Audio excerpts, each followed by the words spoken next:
कोल्हापूरमध्ये शक्तीपीठ महामार्गाला शेतकऱ्यांसह काँग्रेसचा विरोधही वाढू लागलाय। आज शक्तीपीठ महामार्गाविरोधात सतीश पाटलांच्या नेतृत्वामध्ये बैठक पार पडली। या बैठकीमध्ये 12 मार्चला मुंबईमध्ये मोर्चा काढण्याबाबत निर्णय झालेला आहे। कोल्हापूर जिल्ह्यामधील विरोध असणाऱ्या गावातील शेतकरी बैठकीमध्ये सहभागी झाले होते।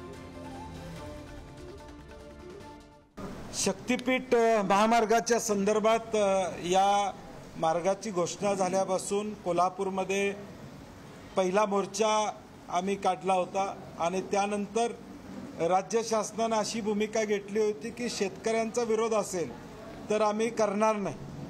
परंतु विधानसभा निवडणूक झाल्यानंतर बहुमत आल्यानंतर राज्य शासनाने भूमिका बदलली आणि आता रेटण्याचा प्रयत्न चालू आहे।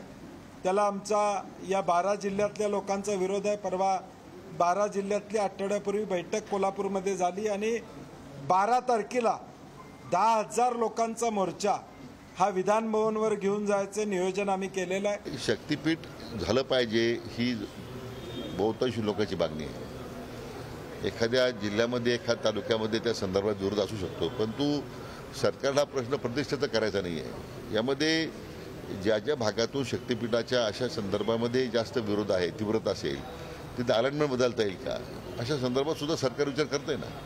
मला वाटतं की माननीय मुख्यमंत्री महोदय या बाबतीमध्ये अतिशय संवेदनशील आहे आणि लोकांच्या इच्छेविरुद्ध लोकांचा विरोध डावलून काही करण्याची भूमिका त्यांची अजिबात नाही आहे।